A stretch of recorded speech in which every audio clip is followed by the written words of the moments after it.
간단하게 자기소개 부탁해요. 네, 안녕하세요. 저는 진수의 군대 시절 친했던 형입니다.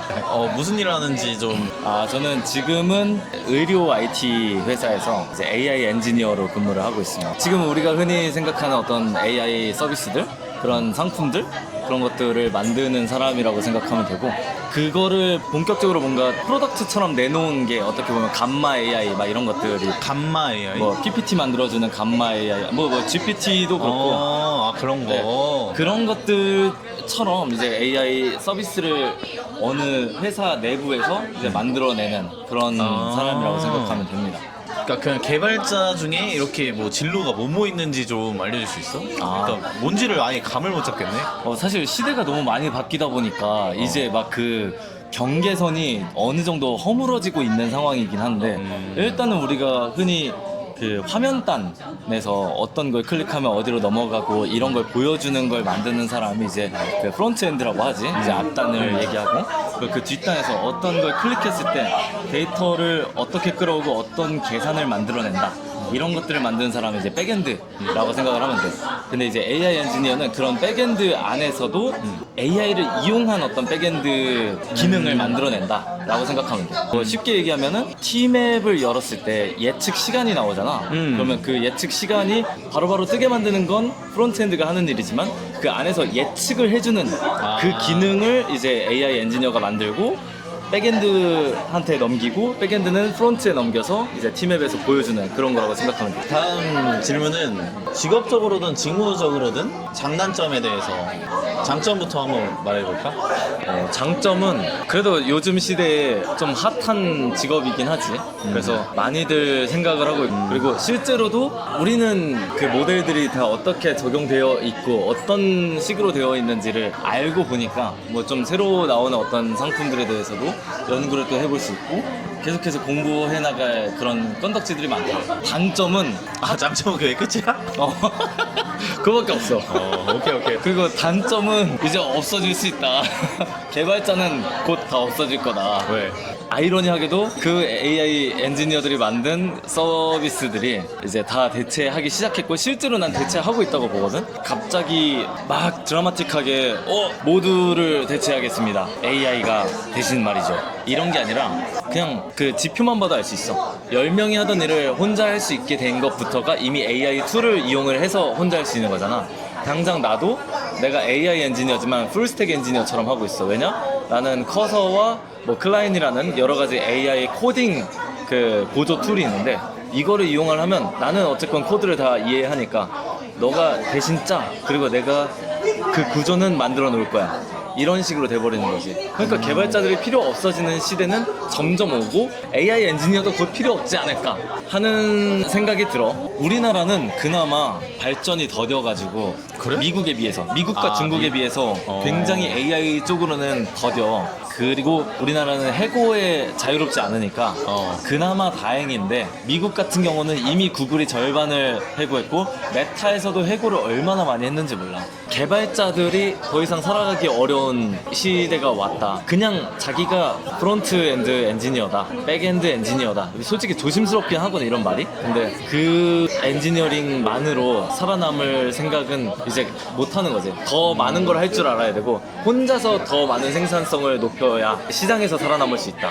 뭘 얼마나 더 많이 해야 되는 거야? 사실 풀스택이 괜히 풀스택이 아니잖아. 그치, 이제 풀스택 정도면은 한 사람의 가치를 인정을 해줄 수 있어. 그런 시대가 오고 있어. 와. 거의 온 데도 많고. 나만 봐도 지금 내가 서비스를 혼자서 만들고 있거든. 내가 DB를 설계를 해, 그리고 백엔드를 만들고, 이걸 보여줄 프론트 단을 거기에 맞춰서 사이트 맵을 구성을 해. 그리고 사이트 맵을 대로 너가 프론트엔드를 내가 어떤 디자인 줄 테니까 이 디자인대로 한번 만들어 봐 라는 식으로 이제 바이브 코딩을 해서 만들고, 그런 식으로 혼자 하는 시대가 이제 열린 거고, 그러다 보니까 경각심을 갖고 자기가 하던 것만 하려던 사람은 완전히 도태될 거고, 계속 새로운 발전에 계속해서 도전을 해나가야 되는 시대인 것 같아, 개발자로선. 근데 한 5년 전만 해도 풀스택 개발자라고 하면은 난리 났지. 완전 고연봉에 뭐 어디 가서 모셔가고 이런 거였는데, 이게 너무 사람들이 많아졌고 그래서 그런 거지? 그것도 맞아. 코로나 시절에 우리나라뿐만이 아니야, 전 세계적으로 개발자 시장이 엄청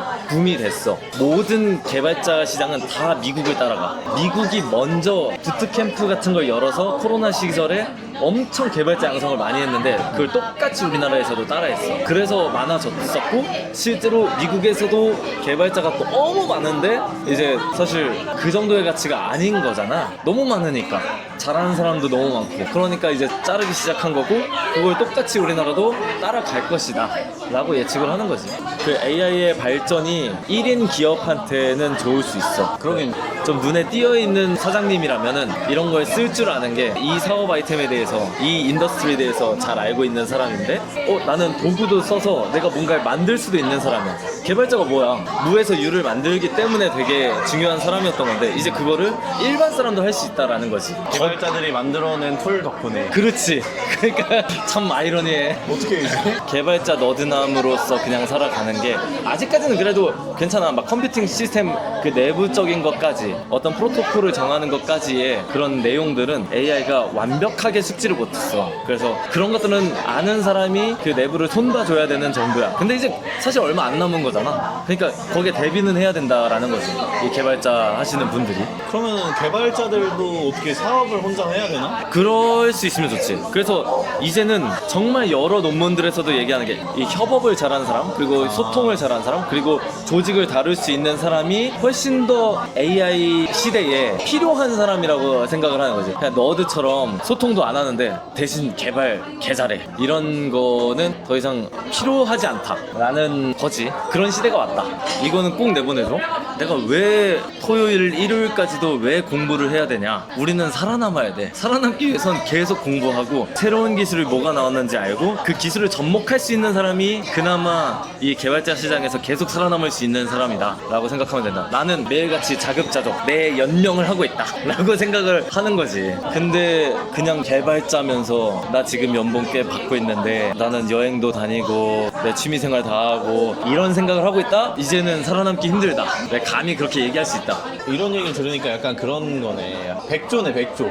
겉으로 봤을 때 너무 좋아 보이는데 밑에서 발버둥치고 있었던 거네. 난리 나고 있지. 더더욱이 심한 거는 아까 얘기한 것처럼 우리나라는 자르진 않았어 아직. 23년부터 구조조정은 엄청 많이 일어나긴 했지만 구글처럼 이 정도로 많이 자르진 않았거든. 개발자 자체를 전체를 잘랐어. 그냥 스타트업의 시장의 문제였지 개발자 시장의 문제라고 보긴 좀 어려웠단 말이야. 근데 이제는 진짜 개발자 시장의 문제가 돼 왔고 그거에 약간 다른 양상을 보이고 있는 거야. 해고를 못하니까 뭘 하고 있냐, 신입을 안 뽑아. 근데 부트캠프 업체 겁나 많잖아. 계속 양산을 하고 걔네들이 홍보하는 건 당신도 네카라 쿠베 디지털 노마드 여행 가서 일하기 가능합니다 이렇게 홍보를 하고 있는 거지. 이게 정말 문제야 진짜로.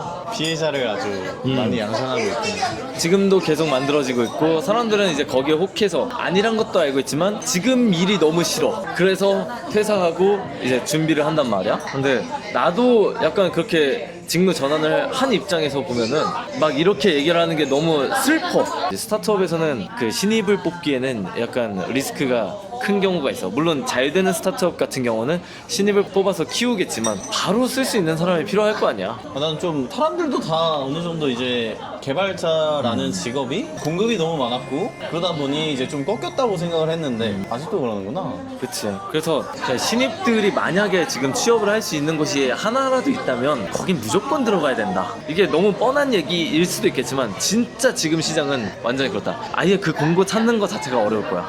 단점 물어봤는데 인터뷰 전체 내용을 다 말해버렸네. 그렇지. 나도 이제 면접 보는 입장에서 이제 애들 그런 거 내용을 보잖아? 어마어마해. 진짜. 스펙이? 장난 아니야. 이런 애가 왜? 약간 이 정도 애들이 엄청 많이 온단 말이야. 걔 중에서도 이상한 애들도 있고 하긴 하지만 어쨌건 디지털 노마드도 이제는 좀 현실이 드러난 것 같아. 그치. 그냥 친구들 보면은 부럽지가 않아 이제. 그냥 아무 데서나 일하는 사람이구나. 그치. 그냥 언제든 존나 일할 그냥 수 있고. 일을 그냥 계속 해야 되는 사람일 뿐이야. 장소가 자유로운 게 아니라 이 장소를 가서도 일을 해야 되는 사람이야. 그치. 그렇게 보면 돼. 대기업이 아닌 이상 대기업에서는 자기 포지션이 명확하게 아레날이 있으니까 거기에 따른 일이 지금 없는 상황이면은 그래도 충분히 어디 놀러 가고 막 편히 쉬고 할 수도 있겠지. 그리고 진짜 개발자로 만약에 일을 하는 친구들, 일을 원하는 친구들은 자기 어필도 엄청 많이 해야 된단 말이야. 이것도 너무 피곤해.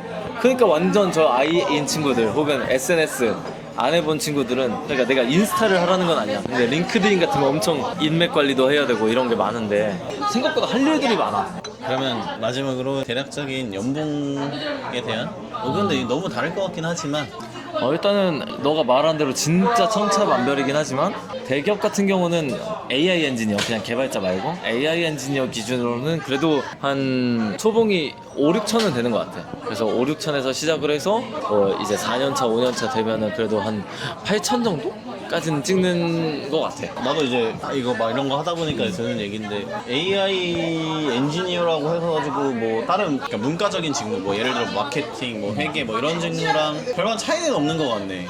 나는 그렇게 생각해. 석사들이랑 또 박사들이 따로 있어서 그 연봉 차이는 있어. 나는 그냥 학사 그거는 기준으로 얘기를 한 거고 솔직히 크게 차이 없다. 왜냐? 널린 게 엔지니어인데 조금씩 낮아지고 있지. 계속 낮아지면서 스타트업 같은 경우는 다 이제 초봉은 한 거의 뭐 3천 초도 있고 AI 엔지니어는 그냥 3천 중후반은 다 시작을 하는 것 같은데 좀 그런 것 같아. 문과 직무랑 큰 게 다를 건 없다. 뭐 근데 옛날 사람들은 그 이미 역대 찍은 사람들도 있는 것 같고, 그리고 지금 이건 다 학사 기준이니까 석사 기준으로는 좀 더 높은 것 같기도 해.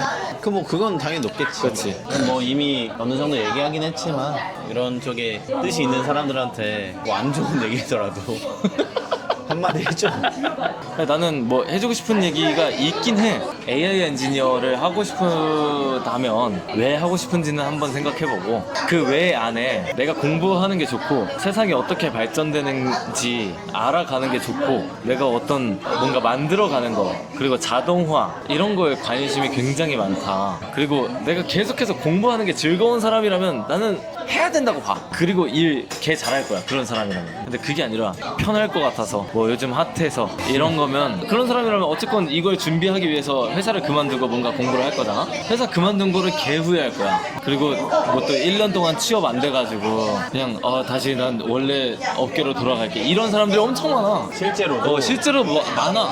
그거를 한번 걱정해보고 내가 영어도 계속 공부할 거고, 그러니까 논문을 계속 봐야 되니까 뭔가 수학에 대한 공부도 계속 할 거고, 그리고 알고리즘에 대한 진짜로 그 응용이지, 수학의 응용인 거잖아. 어떤 식으로 응용을 할 것인지에 대한 고민도 계속 해볼 거고, 근데 개발에 대한 것도 해야지. 그러니까 CS, 컴퓨터 사이언스에 대한 공부도 계속 해야 돼.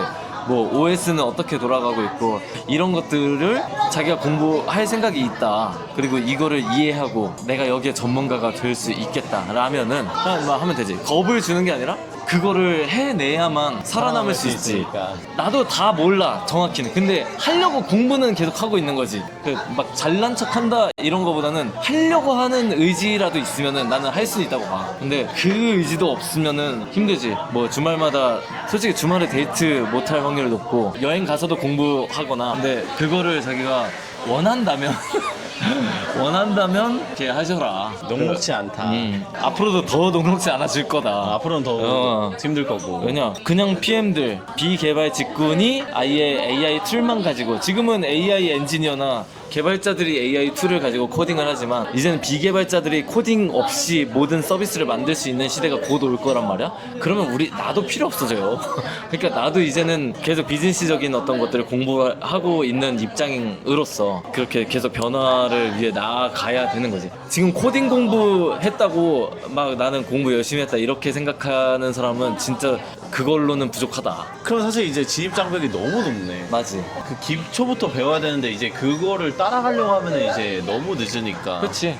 혹은 진입 장벽이 너무 낮아지는 것도 있지. 곧 그치. 있으면 그냥 내가 쓴 말로 상품이 만들어질 수도 있거든. 그러니까 그거는 진입 장벽이 낮아진다는 거는 이제 뭐 다른 뭐 경영 그치, 뭐 이런 그치. 거 하는 사람들이 네. 진입 장벽이 낮아지는 맞지, 거지. 맞지. 그러니까 개발자라는 그걸로 봤을 때는 너무나 어. 어떻게 보면 사양 산업 같은 느낌.